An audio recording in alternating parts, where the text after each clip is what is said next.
Hello, നമ്മൾ 2 ദിവസമായിട്ട് 5 days 5 habits എന്ന് പറയുന്ന ഒരു റൊട്ടീൻ ഫോളോ ചെയ്യുകയായിരുന്നു. ജൂൺ 4 തുടങ്ങിയതാണ്. ജൂൺ 5 നമ്മൾ അത് തന്നെ കണ്ടിന്യൂ ചെയ്തിരുന്നു. English, reading, weight loss, skills, German language തുടങ്ങിയായിരുന്നു നമ്മൾ ചെയ്തുകൊണ്ടിരുന്നത്. അങ്ങനെ 5 കാര്യങ്ങളാണ് ചെയ്തുകൊണ്ടിരുന്നത്. അത് 2 ദിവസം കംപ്ലീറ്റ് ചെയ്തു. ഇന്ന് ജൂൺ 6 2026 ഡേ 3 ആണ്. ഡേ 3യിലും ഈ സിമിലർ ആയിട്ടുള്ള 5 ഹാബിറ്റ്സ് തന്നെയാണ് കണ്ടിന്യൂ ചെയ്യാൻ ഉദ്ദേശിക്കുന്നത്. ഇന്നലെ ചെയ്തതിൻ്റെ അപ്ഡേറ്റ്സ് ആണ് ഇപ്പോൾ പറയുന്നത്. ഇംഗ്ലീഷും ജർമ്മൻ ലാംഗ്വേജും ഇന്നലെ നമ്മൾ കഴിഞ്ഞ ദിവസങ്ങളിൽ ചെയ്തതുപോലെ തന്നെ ചെയ്തു. പിന്നെ സ്കിൽസ് എല്ലാം ട്രേഡിങ്ങും എക്സലും ആണ് പിന്നീട് ChatGPT ഉപയോഗിച്ച് പഠിച്ചത്. അത് കഴിഞ്ഞിട്ട് എക്സസൈസിന് വേണ്ടിയിട്ട് കഴിഞ്ഞ ദിവസം ചെയ്ത പോലെ തന്നെ യൂട്യൂബിലുള്ള എക്സസൈസുകൾ നോക്കി തന്നെ ചെയ്തു. പിന്നീട് ഞാൻ ചെയ്തത് റീഡിംഗ് ആണ്. അറ്റോമിക് ഹാബിറ്റ്സിൻ്റെ ബാക്കിയുള്ള 10 pages വായിച്ചു. നമ്മൾ റീഡിങ്ങിൽ ഇങ്ങനെയുള്ള ഇൻസ്പിറേഷനായിട്ടുള്ള അല്ലെങ്കിൽ മോട്ടിവേഷൻ നൽകുന്ന ടെക്സ്റ്റുകളൊക്കെ വായിക്കുന്നത് വളരെ നല്ലതാണ്. അതുകൊണ്ടാണ് ഞാനൊരു ബുക്ക് സെലക്ട് ചെയ്തത്. ഡേ 3 നമ്മൾ തുടങ്ങാൻ പോകുമ്പോൾ ഈ കാര്യങ്ങളൊക്കെ ഇന്നും ചെയ്യാൻ പറ്റണം എന്നാണ് എൻ്റെ ആഗ്രഹം.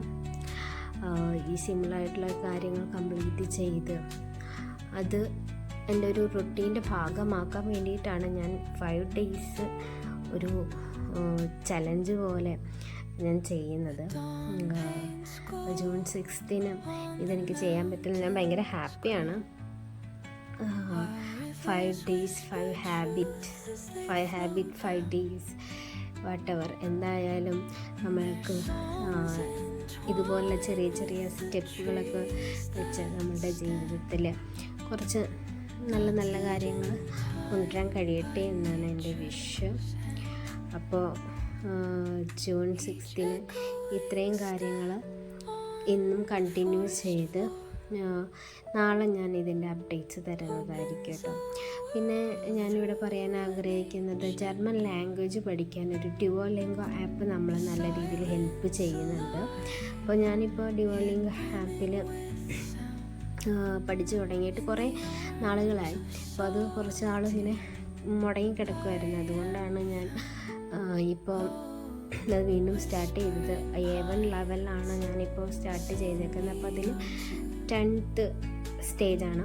A1 10th സ്റ്റേജിലാണ് നിൽക്കുന്നത്. പിന്നെ A1, A2, B1, B2 അങ്ങനെ ഓരോ സ്റ്റെപ്പുകളുണ്ട്.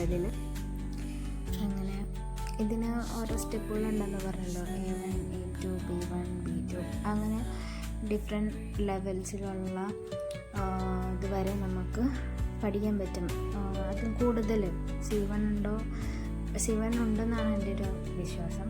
അപ്പോൾ നമുക്ക് ഇത്രയും സ്കിൽസും ഇങ്ങനത്തെ ഒരു ഹാബിറ്റ്സും ചെയ്യാൻ പറ്റുമെന്നാണ് വിശ്വസിക്കുന്നത്.